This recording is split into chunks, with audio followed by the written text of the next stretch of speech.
Good afternoon. It is Tuesday, January 19th. Skipped yesterday. Had my buddies over to game. It was fun. We played the D&D, but that takes up the whole evening. I feel like I've said this before. Anyway, skipped yesterday. But it's Tuesday, and another Tuesday. Thinking, watch another movie? See, I did something last week that might help. You know, I keep saying, like, I don't know how long I'm going to keep this up, but I did something that might help. I pushed all of the movies back on the shelf. About an inch. They're just a little back. Except for the ones that I've watched, and I've pulled them up to the front. Which means I now have two movies, Oh Enchanted and Pete's Dragon, just pulled to the front. A little bit of in front of all the other movies. Which does something in my brain.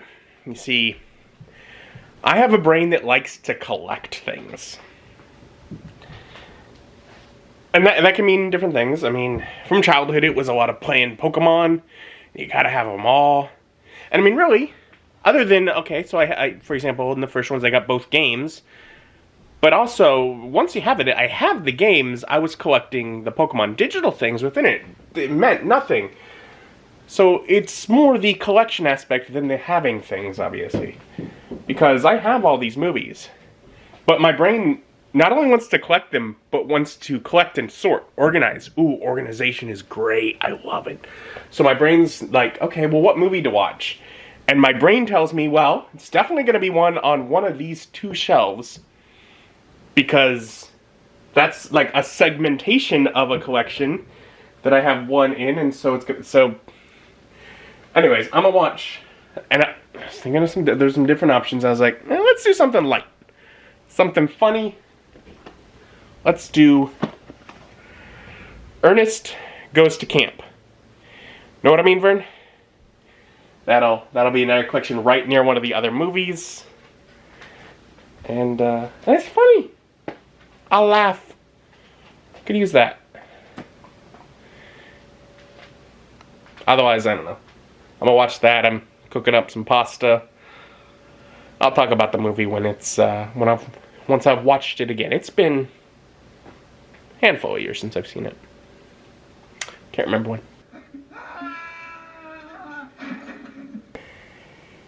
And that was fun. I would say 6.9 out of 10 is what I'll go ahead and give Ernest Goes to Camp. It's fun. It was. And it's silly. But it is, admittedly, I mean, it was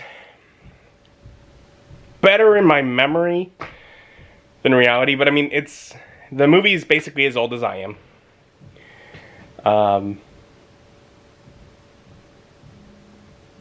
And it's just of one of those lower budget silly movies.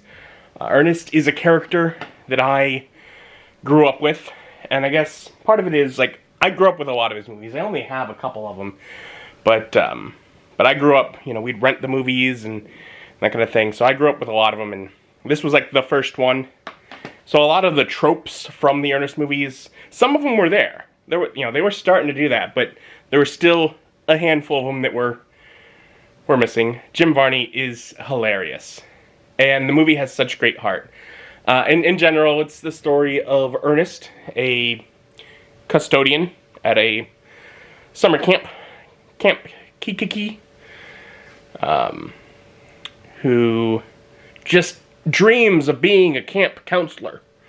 That's his ambition, and he's a little.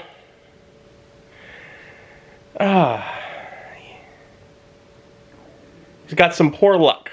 Things just don't seem to turn out the way that they should when he thinks about it. You know, he comes up with an idea and it just doesn't quite execute right. And comedy ensues. That's what the character Ernest is. And the story basically has two plots. Plot A is that the camp has been selected to take a handful of kids from a juvenile delinquents home to for a second chance program. And so you got these juvenile delinquents that are coming into this summer camp. And through their plot, they get assigned to this, very strict counselor. It's like, oh yeah, they need some discipline. That's good. He's a jerk. He's a real jerk. Anyways, they're jerks back because, delinquents. Until he gets injured, and I guess we got to send him back to juvie. But Ernest, who dreams of being a counselor, steps in to be like, well, I could be their counselor. You can give me a shot, and that'll give them another chance there. Because they're just short on counselors, so they take a chance with it. And so, let Ernest give a shot at his dream. Meanwhile, there's this mining company that wants MacGuffin, whatever, out of the ground, and the big source of it is under the ground at this camp, which is owned by this Indian tribe that's controlled by one person. We gotta convince him to sign this paperwork and give us the property. We can pay him, he can make so much money, but he doesn't care about money. He cares about his traditions and passing things along to the kids that come to the camp. Well, over time, the plots eventually converge, but it's, the plot of, eventually trying to save the camp from these criminal businessmen and construction workers. And the juveniles coming to the point where they appreciate the fact that they're at this camp instead of in, a detention center, and, care for it. Don't want to have to go back. They'd much rather stay here kind of thing. Which, I don't blame them. So they eventually start taking pride in what they're doing there instead of just blowing it all off. And there's some great heart, with things, because they'll play pranks, and eventually Ernest gets his heart hurt, and you get that song, "Gee, I'm Glad It's Raining." There's always something to be thankful for. I'm awfully glad it's raining, 'cause no one sees your teardrops when it pours. They think the rainy nights, what, with that sad look in your eyes?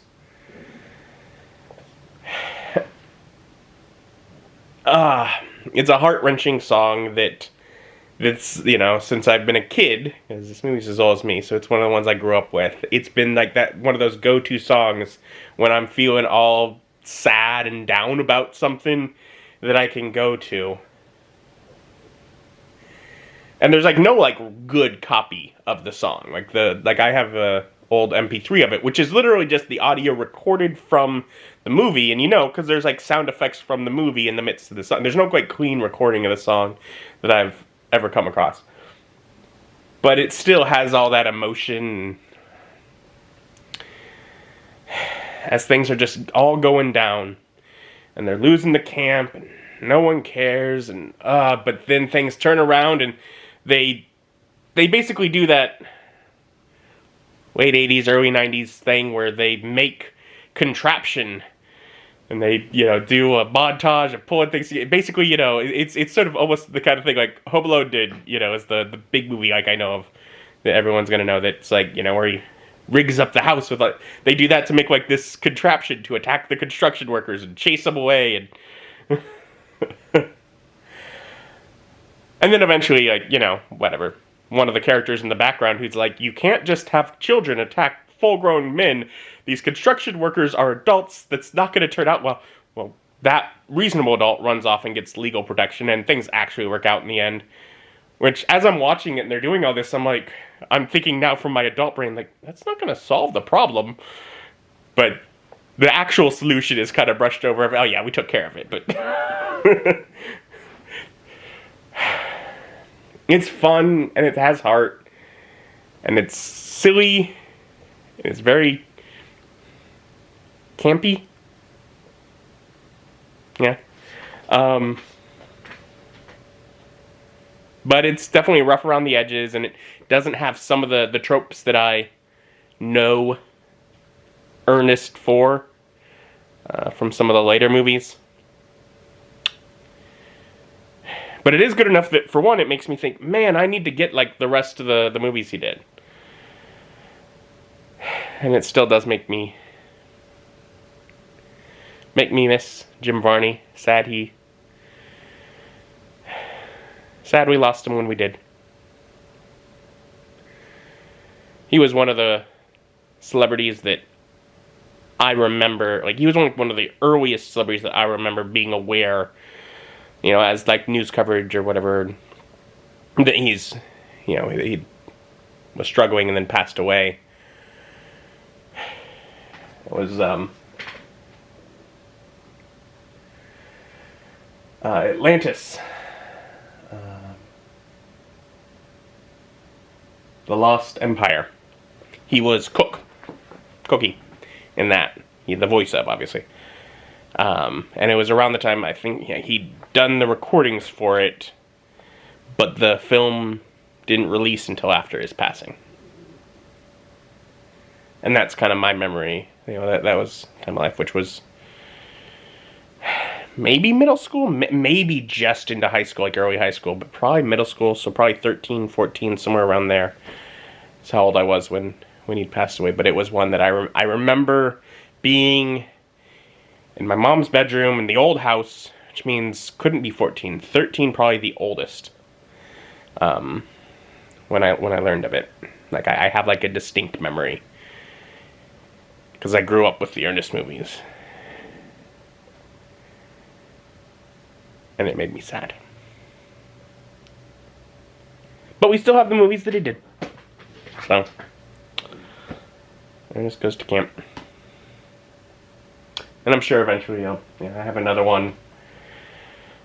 If you're not familiar with the character was, before he was in movies, he was in a bunch of like commercials and other things for like, originally just like local advertisements. And he ended up making a character that went through multiple, like, one character, like a fictional character, advertising multiple brands, because he was one of the things people would watch, people thought was funny,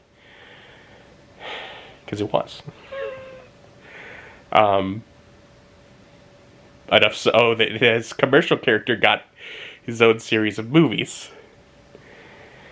I'm sure eventually I'll get some other of his movies and talk about those. But if you haven't seen any of the Ernest movies, find one.